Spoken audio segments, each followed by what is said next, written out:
And welcome to The Bottom Line, where we break down the most pressing business and economic stories of the day. Poland awaits new GDP and inflation figures for the second quarter of this year. Neighboring countries in the region are cautiously assessing their domestic situations, and now the time has come for Poland. I'm glad to welcome again Piotr Bujak, Chief Economist at PKO Bank Polski. Good afternoon. Thank you very much for joining us. Good afternoon. So, in our earlier interview, the forecasts were rather optimistic, and now the forecasts are a little bit more cautious. Some would say perhaps a little bit more skeptical. What has changed? Because the initial figures, the forecasts were at about 3%, 3.7%. Some say that the potential is at 4%, but now the figures are looking to be a little bit different. We predict that the Polish economy will grow by 3.5% this year. So we are not as cautious as some other research houses, but actually the most recent figures from the Polish economy has not been very encouraging. There is definitely some disappointment in some areas of the Polish economy.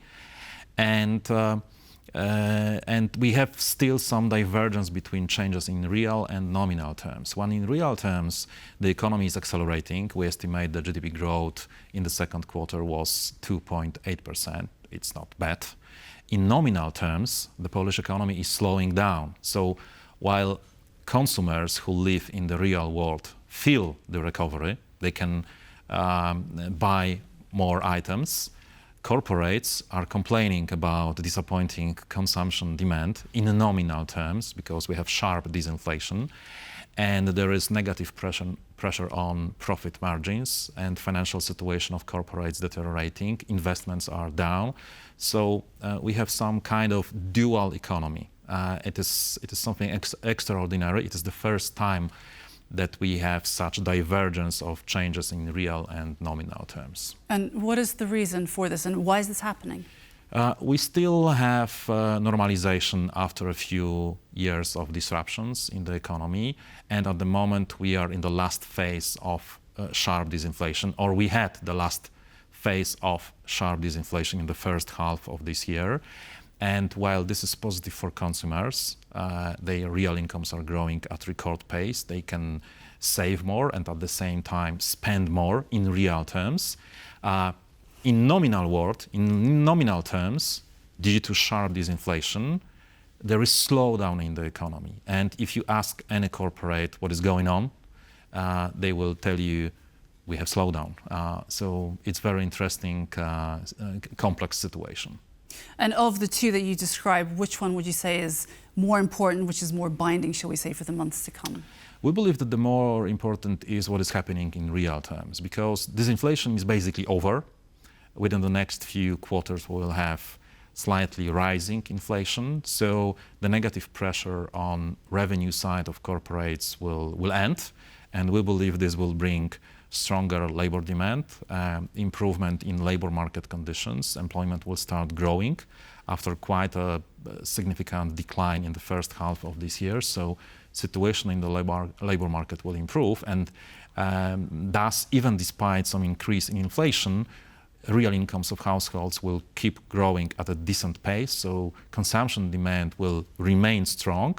Consumer confidence is high, while the fact that negative pressure on revenues of corporates, profits of corporates will end, should improve business sentiment.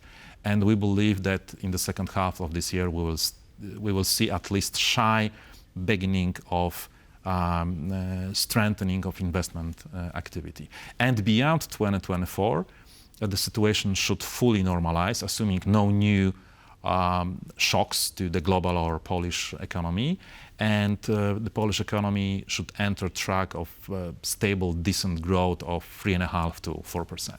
So you sound very optimistic. So you say that overall the Polish economy is doing well. Yes, it is doing well, and it is entering potentially quite a long path of really solid growth. But we simply have to overcome some obstacles now. One is disinflation that negatively affects the corporate sector, while positively affects consumers. And the second major obstacle to the Polish economy is stagnation or even recession in Germany. It negatively affects some major parts of Polish manufacturing, Polish exports. And third, last but not least, a negative factor for the Polish economy at the moment is extremely restrictive domestic monetary policy. While major central banks are starting rate cuts, also other central banks in the CE region have started monetary easing. The National Bank of Poland, the Polish Monetary Policy Council, is extremely hawkish. If you look at deviation of actual interest rates in Poland from a neutral level is not boosting the economy, not dampening economic activity. So deviation from the neutral rate at the moment is the highest ever according to our estimates. So monetary policy in Poland has never been more restrictive, more negative for economic activity than now. Before we move on to the central bank, I wanted to ask you about Germany, because Germany is a hot topic. We've been covering our regional neighbors earlier this week, given the results that have been coming out for their Q2. The German struggle obviously impacts Poland as well as a trade partner.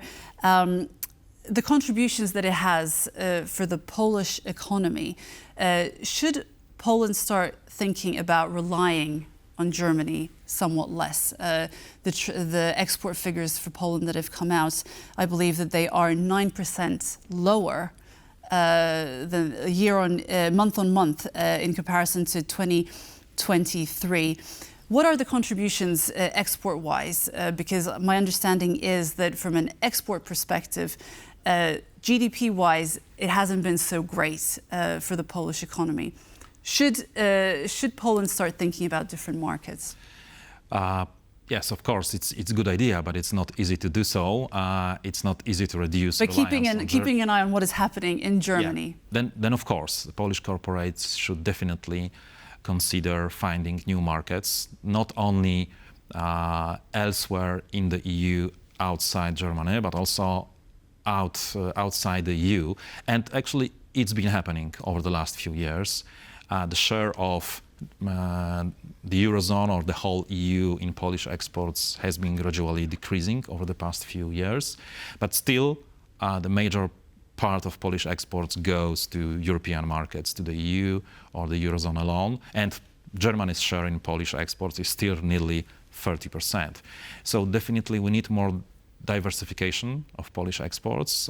Polish corporates should go more outside the EU, but the problem is that the European competitiveness has been eroded over the past few years by all the shocks that we have experienced, especially by the energy shock. So it is not difficult to be highly competitive outside the EU.